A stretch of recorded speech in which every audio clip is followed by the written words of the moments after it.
Welcome back. In this video I will guide you how you can set image aspect ratio 16:9 in Microsoft Word. For this you need to click on the insert, click on the picture, click on this device and select the desired picture from your computer device.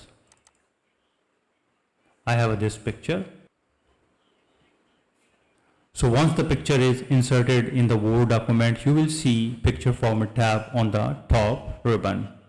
You need to click on that and click on the crop on the extreme right side. Click on that and here is the aspect ratio.